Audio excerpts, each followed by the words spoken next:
Hi hello నమస్తే friends, welcome to free daily jobs. Friends, మనకి ఆంధ్రప్రదేశ్లోని తిరుపతిలో నేషనల్ సాంస్క్రిట్ యూనివర్సిటీలో మనకు నాన్ టీచింగ్ ఉద్యోగాలకైతే నోటిఫికేషన్ విడుదలైంది. ఈ యొక్క నోటిఫికేషన్ ద్వారా మనకి డైరెక్ట్ లేదా డిప్యుటేషన్ రిక్రూట్మెంట్కి అయితే మనకి ఈ యొక్క నోటిఫికేషన్ అయితే విడుదలైంది.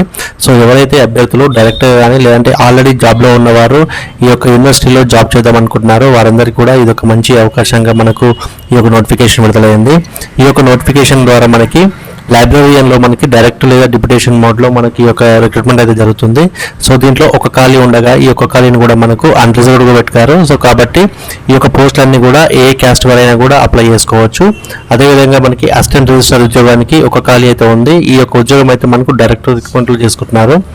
సో అదేవిధంగా ప్రొఫెషనల్ అసిస్టెంట్ సంబంధించి మనకు ఒక ఖాళీ అయితే ఉంది. ఇది కూడా మనకు డైరెక్ట్ రిక్రూట్మెంట్ తీసుకుంటున్నారు.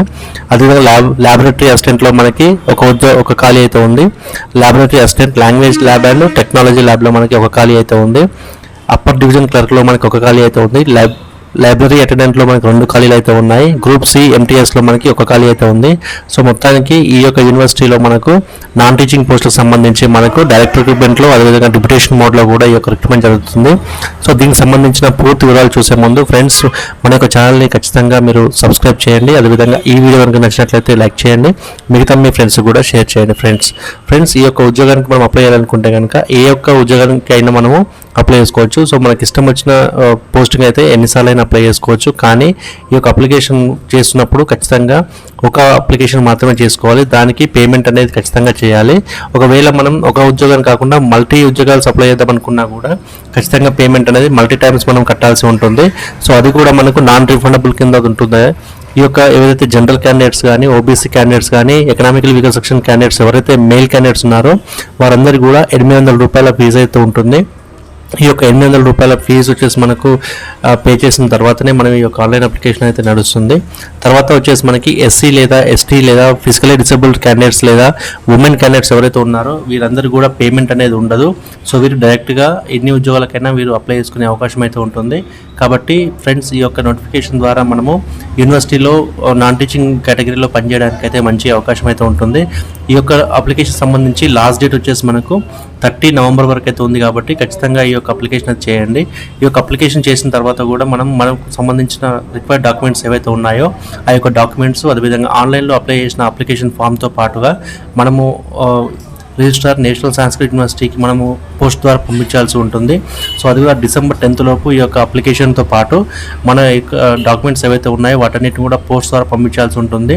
ఒకవేళ అప్లై చేసినా కూడా పోస్ట్ ద్వారా ఎవరైతే పంపించారో వారి యొక్క అప్లికేషన్ అనేది మనకి క్యాన్సిల్ కాబడుతుందని చెప్పేసి కూడా మనకు నోటిఫికేషన్లో తెలియజేశారు. సో ఫ్రెండ్స్, ఈ యొక్క ఉద్యోగాలకు సంబంధించి మనకు ఎడ్యుకేషనల్ క్వాలిఫికేషన్స్ అదేవిధంగా ఎలిజిబిలిటీస్ కనుక మనం చూసినట్లయితే లైబ్రరీయన్ ఉద్యోగానికి సంబంధించి మనకు డైరెక్ట్ రిక్రూట్మెంట్లో ఉంటుంది. దీంట్లో మనకి ఎవరైతే లైబ్రరీ సైన్స్ లేదా ఇన్ఫర్మేషన్ సైన్స్ లేదా డాక్యుమెంటేషన్ లో మనకు 55% మార్క్స్ తోటి ఎవరైతే మాస్టర్ డిగ్రీ కంప్లీట్ చేస్తారో వారికి దీంట్లో అవకాశం అయితే ఉంటుంది. 10 years ఆఫ్ లైబ్రరీ ఎక్స్పీరియన్స్ అయితే ఉండాలని చెప్పేసి కూడా మనకి ఈ యొక్క నోటిఫికేషన్ లో క్లియర్ గా తెలియజేశారు. అదే కాకపోతే మనకి పిహెచ్డీ డిగ్రీ ఖచ్చితంగా పిహెచ్డీలో మనకు లైబ్రరీ సైన్స్ లేదా ఇన్ఫర్మేషన్ సైన్స్ లేదంటే డాక్యుమెంటేషన్ లో మనుస్క్రిప్ట్ కీపింగ్ లో ఖచ్చితంగా పిహెచ్డీ కూడా చేసి ఉండాలని చెప్పేసి కూడా మనకు చెప్పారు.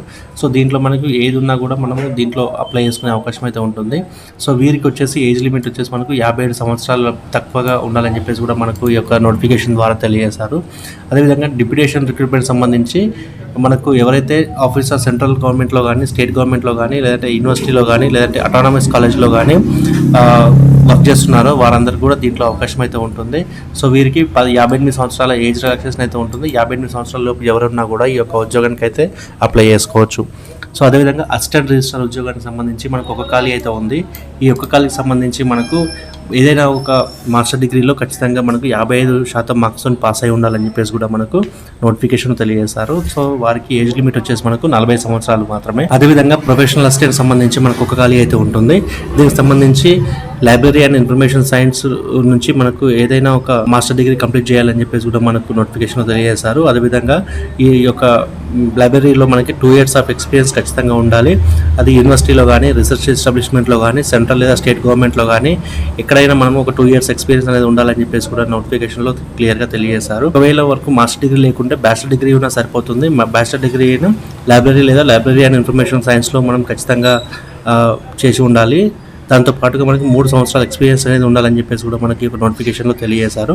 అదేవిధంగా మనకు కంప్యూటర్ నాలెడ్జ్లో మనకు నాలెడ్జ్ ఉండాలని చెప్పారు. దీనికి 30 సంవత్సరాల ఏజ్ రిలాక్సేషన్. అదేవిధంగా లాబొరేటరీ అసిస్టెంట్ ఎడ్యుకేషన్ సంబంధించి మనకు ఒక ఖాళీ అయితే ఉంటుంది. ఈ ఒక్క ఖాళీకి సంబంధించి మనకు శిక్షా శాస్త్రి లేదా బ్యాచిలర్ డిగ్రీలో మనకు బీఎడ్ కంప్లీట్ చేసి ఉండాలి. 1 year ఆఫ్ ఎక్స్పీరియన్స్ లాబొరేటరీ వర్క్స్లో మనకి 1 year ఆఫ్ ఎక్స్పీరియన్స్ ఉండాలి. అది కూడా మనకి సెంట్రల్ లేదా స్టేట్ గవర్నమెంట్ సంబంధించి ఆర్గనైజేషన్ ఏవైతే ఉన్నాయో వాటిలో కానీ యూనివర్సిటీలో కానీ వర్క్ చేసి ఉండాలని చెప్పారు. అదేవిధంగా కంప్యూటర్లో ఖచ్చితంగా నాలెడ్జ్ ఉండాలని చెప్పారు. అదేవిధంగా సాంస్క్రిట్ సంబంధించిన నాలెడ్జ్ కూడా ఉండాలి. వీరికి 32 సంవత్సరాల ఏజ్ రిలాక్సేషన్ అయితే ఉంటుంది. అదేవిధంగా laboratory assistant language lab and technology సంబంధించి మనకు ఒక ఖాళీ అయితే ఉంటుంది. వీరికి శిక్షా శాస్త్రి లేదా బ్యాచిలర్ డిగ్రీ ఖచ్చితంగా పూర్తి చేసి ఉండాలి. అదేవిధంగా 1 year ఆఫ్ ఎక్స్పీరియన్స్ లాబొరేటరీలో వర్క్ చేసిన 1 సంవత్సరం ఎక్స్పీరియన్స్ అయితే ఉండాలని మనకు చెప్పారు. దీంతో పాటుగా మనకి కంప్యూటర్లో సంబంధించిన లాంగ్వేజ్ ఉండాలి, నాలెడ్జ్ ఉండాలి. అదేవిధంగా సాంస్క్రిట్లో కూడా నాలెడ్జ్ ఉండాలని కూడా మనకు నోటిఫికేషన్లో తెలియజేశారు. వీరికి 32 సంవత్సరాల ఏజ్ రిలాక్సేషన్ అయితే ఉంటుంది. అదేవిధంగా అప్పర్ డివిజన్ క్లర్క్ సంబంధించి మనకు ఒక ఖాళీ అయితే ఉంది. వీరికి బ్యాచిలర్ డిగ్రీలో ఏదైనా ఒక యూనివర్సిటీ నుంచి ఖచ్చితంగా పాస్ అయి ఉండాలి. అదేవిధంగా 2 years of experience lower division క్లర్క్లో కానీ దానికి సంబంధించిన సమాంతరమైన ఏవైతే ఉద్యోగాలు ఉంటాయో యూనివర్సిటీలో కానీ రీసెర్చ్ ఎస్టాబ్లిష్మెంట్లో కానీ సెంట్రల్ స్టేట్ గవర్నమెంట్లో కానీ పనిచేసిన అనుభవం అయితే ఖచ్చితంగా ఉండాలి. సో స్పీడ్ వచ్చేసి ఇంగ్లీష్లో వచ్చేసి 35 words కూడా టైప్ చేయాలి. హిందీ వచ్చేసి మనకు 30 పదాలు టైప్ చేయాలని కూడా మనకు చెప్పారు. సో కంప్యూటర్ ఆపరేషన్స్ ఏవైతే ఉన్నాయో అందులో ప్రొఫిషియన్సీ ఖచ్చితంగా ఉండాలి. వారికి 32 సంవత్సరాల ఏజ్ లిమిట్ ఉంటుందని కూడా మనకు ఈ యొక్క నోటిఫికేషన్ ద్వారా తెలియజేశారు. అదేవిధంగా లైబ్రరీ అటెండెంట్లో మనకి 2 పోస్టులు అయితే ఖాళీగా ఉన్నాయి. ఈ 2 పోస్టులు కూడా మనకి అన్రిజర్వ్డ్ మోడ్లో ఉంటాయి. కాబట్టి ఎడ్యుకేషనల్ అండ్ క్వాలిఫికేషన్ చూసినట్లయితే మనకు ఖచ్చితంగా ఇంటర్మీడియట్ పాస్ అయి ఉండాలి. ఏదైనా ఒక లైబ్రరీ సైన్స్లో మనకి సర్టిఫికేట్ కోర్స్ చేసి ఉండాలని కూడా మనకి నోటిఫికేషన్ తెలియజేశారు. దీంతో పాటుగా మనకి కంప్యూటర్లో నాలెడ్జ్ ఉండాలి. వీరికి 32 సంవత్సరాల ఏజ్ అయితే లిమిట్లో పెట్టారు. దానికి సంబంధించి మళ్ళీ మనకి గ్రూప్ సి ఎంటీఎస్లో మనకి ఒక ఖాళీ అయితే ఉంది. వీరికి ఖచ్చితంగా 10th క్లాస్ అయితే పాస్ అయి ఉండాలి, లేకపోతే ఐటీఐ చేసి అయినా ఉండాలి. వీరికి 32 సంవత్సరాల ఏజ్ రిలాక్సేషన్ అయితే ఉంటుంది. కాబట్టి 10th పాస్ అయిన వాళ్ళు కూడా ఈ యొక్క నోటిఫికేషన్ ద్వారా అప్లై చేసుకోవచ్చు. ఈ యొక్క ఆన్లైన్ అప్లికేషన్ చేసేటప్పుడు మనకి ఖచ్చితంగా క్యాండిడేట్కి సంబంధించిన ఫోటో ఉండాలి. అదేవిధంగా సిగ్నేచరు, అదేవిధంగా 10th క్లాస్ మరియు ఇంటర్ సర్టిఫికేటు.